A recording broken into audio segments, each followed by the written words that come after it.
All right, buckle up, everybody, because today we're going to do a deep dive into V.E. Schwab's Vicious. Ooh, exciting. Yeah, we're talking power, morality, ambition. Those gray areas, where heroism and villainy get all tangled up. Right.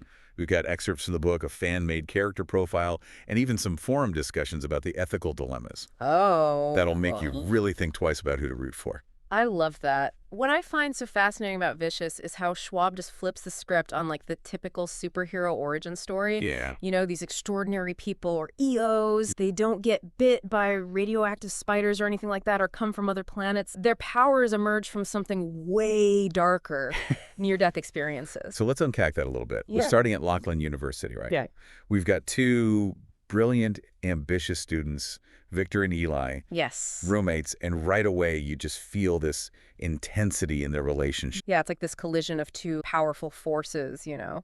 Victor, he's the observer, so analytical, always dissecting Eli's every move. Right. Schwab actually says that Eli is one of those pictures full of small errors, the kind you could only pick out by searching the image from every angle. Wow. And even then, a few always slipped by. So Victor's just captivated by this wrongness that he senses beneath Eli's very charismatic facade. And Eli, he's the leader, Yes. charming, magnetic, but there's this underlying darkness, like a crack in this perfectly polished surface. Yeah. You get the sense that Victor is drawn to him, but also kind of repelled by him at the same time. Definitely, yeah. He almost wants to see that facade shatter. Exactly. And this fascination with Eli's flaws, this need to understand him, it ultimately drives their research. Right.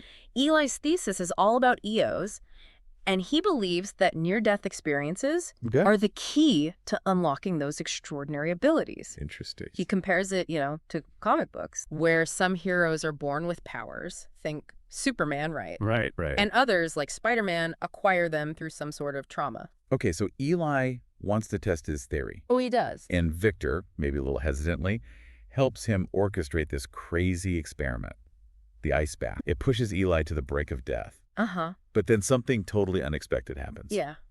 He comes back and he attributes his survival Yeah. to divine intervention. Wow. Now, this raises a really interesting question. Was it really a miracle, or did the experiment actually work Right. in a way that they couldn't have predicted? It's a pivotal moment Absolutely. because it sets both Victor and Eli on these very different paths. So then, 10 years later, Victor's released from prison, and he's consumed by one thing: revenge against Eli. Right. He finds this newspaper article about Eli stopping a bank robbery. Okay.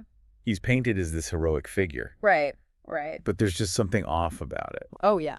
This smile Eli gives the camera, Uh-huh. chilling, almost like a mask has slipped. We get this glimpse of that darkness lurking beneath that heroic persona. Exactly. This is where things get really interesting. Enter Sydney Clark, young EO, who Victor picks up hitchhiking. She's injured, vulnerable, and she has this direct connection to Eli. Interesting. And it's through Sydney's story that we start to understand, like, the true extent of Eli's transformation. He's not just stopping bank robbery. He's on this mission to eliminate EO. He's appointed himself judge, jury, and executioner. It's like he's deciding who deserves to live and who deserves to die Right. based on his own twisted sense of justice. Yeah, it's scary. And Sydney's caught in the crosshairs. Oh, no. She tells Victor about this horrific experience where Eli took her out to a field, Okay. forced her to, like, resurrect a corpse. Oh, my God. And then shot her to test her powers. Wow. It's chilling. It reveals the depths of Eli's manipulation, his cold, calculating approach to reaching his goals. It's intense. So think about that. I know. Sydney, this young girl with this incredible power over life and death, Right. but she's also deeply traumatized. Yeah. She's hesitant to reveal her full abilities, Yeah. even to Victor. Speaks to the complex psychology of these EOs. Their powers come at a tremendous cost. The huge cost. So Victor, now fueled by both revenge and this growing understanding of Eli's true nature, Right. he starts piecing together his plan to expose him. Okay.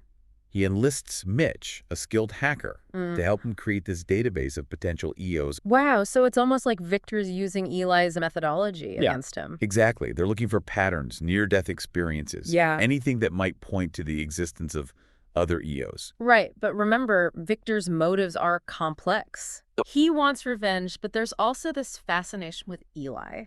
This, like, grudging respect for his audacity. Yeah, it's a twisted game of cat and mouse. It is. Victor orchestrates this elaborate scheme to lure Eli out, using a resurrected Barry Lynch, the bank robber that Eli supposedly stopped, Right. to send a message. It's brilliant. It is. Victor knows how to exploit Eli's ego, his need for control. Exactly. He's setting the stage for this final confrontation. Yes. And you can just feel the tension building.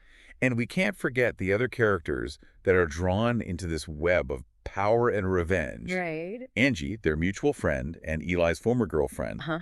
Caught in the middle, there's Mitch, Victor's loyal accomplice, who brings his own skills and moral complexities to the table. Right. And then there's Serena, Sydney's sister, who plays a much bigger role.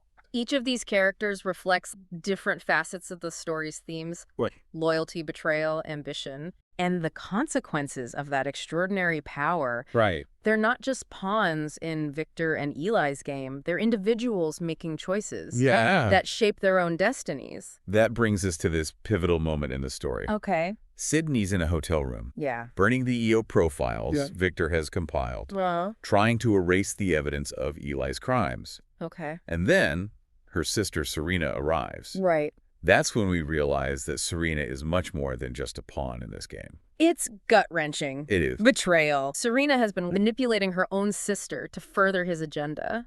It highlights how power can corrupt even the closest relationships, Definitely. twisting love and loyalty into weapons. Absolutely. The stage is set for a final confrontation, Okay. and it's going to be explosive. Oh, I bet.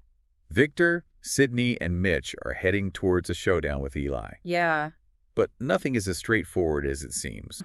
There are twists, betrayals, and a shocking climax that will leave you reeling. Let's take a closer look at the forces at play. Okay. What are Victor and Eli really fighting for? Yeah. Is it just revenge? Right. Or is there something deeper at stake? It really strikes me about Victor and Eli, how their motivations are so intertwined with their powers. Victor, with his ability to amplify pain, he becomes obsessed with inflicting it on Eli, almost like he sees it as a form of justice. And then Eli, who has this power over life and death, he sees it as a mandate to control other people, shape the world according to his own vision. So interesting how both of their powers seem to reflect, like, their deepest desires. Literally. Like a manifestation of their inner darkness. Yeah. Victor's power, it's all about control through pain. Right. And then Eli's is about control over life itself. Yeah, exactly. And both of them are just fueled by this insatiable ambition that ultimately leads to their downfall. And we can't forget about the psychological toll that their powers take on them. Absolutely. Victor, consumed by this need for revenge, becomes increasingly isolated, ruthless. Eli, convinced of his own righteousness, loses sight of any moral boundaries, justifying his actions as, like, necessary for the greater good. It all comes to a head at the Falcon Price construction site. Exactly. Victor arrives with Sydney and Mitch, expecting that showdown with Eli. Suddenly, Sydney's caught between her loyalty to Victor and the influence of her sister. It's heartbreaking It is. to see Sydney, who has already been through so much, betrayed by the one person that she should have been able to trust. It really speaks to those devastating consequences of Eli's manipulation. How he uses people's vulnerabilities to get what he wants. So the standoff intensifies.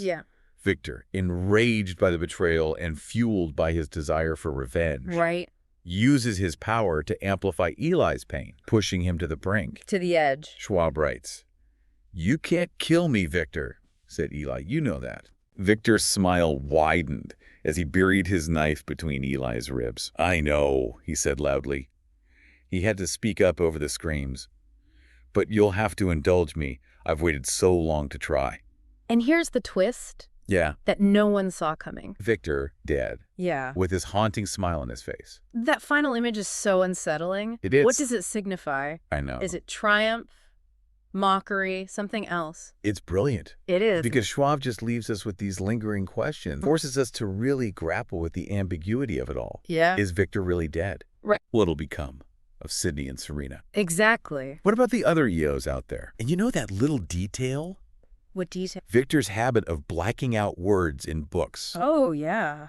In those final chapters, we see that he's using his own blood to black out the word justice. Oh, wow. In a law textbook, it's a small detail, Yeah. but it's so powerful. It speaks volumes Exactly. about his worldview, Right. the way he sees himself as judge and executioner. Chilling reminder that even in death, Victor's influence remains. It lingers. Left his mark on the world, and the consequences of his actions, they'll continue to ripple. But what about those characters that survive this whole ordeal? Right. What becomes of them? Makes us think about ambition, revenge, the human capacity for both good and evil. It's thought-provoking, for sure. And what's so compelling is that Schwab doesn't shy away from those really difficult questions. She gives us these characters who are deeply flawed, capable of both great kindness and horrific cruelty. Like Sydney. A suggestion that even in a world where power corrupts, there's still room for empathy. And redemption. So where do the other characters go from here? What does it all say about power and ambition? Right. Vicious is a cautionary tale, a reminder that the pursuit of power, if it's not checked by morality and compassion, can have devastating consequences.